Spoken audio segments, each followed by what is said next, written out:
Hi, my name is Olivia Marlowe. I'm a recent college graduate with a license in middle childhood education, 4th through 9th, with concentrations in math and science, and then I will have that transferred to Utah.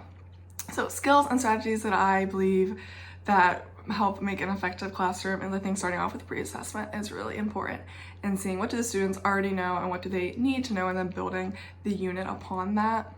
Another specific strategy that I think is really helpful in a classroom is using as much hands-on as possible. And so in a math classroom, using manipulatives and having the students be able to visualize the things that we're talking about, and not just working through a bunch of problems, but letting them be able to visualize what we're talking about. And in a science classroom, using hands-on labs and demos and having the students discover the things through inquiry, and not just having it be textbooks, but them being able to discover and ask questions for themselves. I think students will benefit me as their educator as one who desires to know each student and their different interests and their different needs, and building upon that in the classroom and meeting their needs and just desiring to have connections of their everyday life in the lessons that I'm teaching.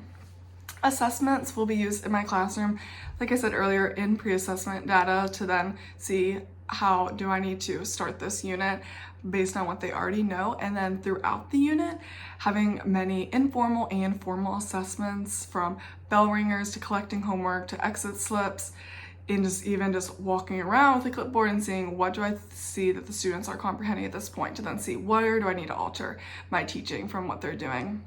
And then having a post-assessment at the end to see have they mastered what I have said is the objectives for this unit and the goals here. And then if necessary, reteaching. If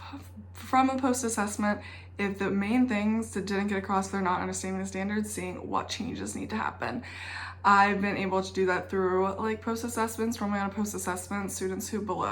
score below a 70%, I do some sort of reteaching. One way I've done this is just giving the students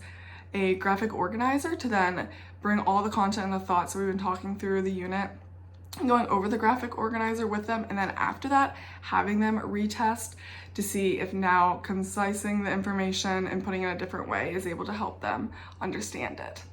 For how do I meet all the different needs in a diverse environment, one thing is just universal design and seeing what can I do that will benefit the full classroom, flexible seating, audio, anything that the whole class can benefit for, and then seeing, okay, what are the IEP needs, what are the ELL needs, and then not forgetting about even the students who aren't have a specific needs, but gifted and lower students that may not be in formal writing, but still need that adjustment.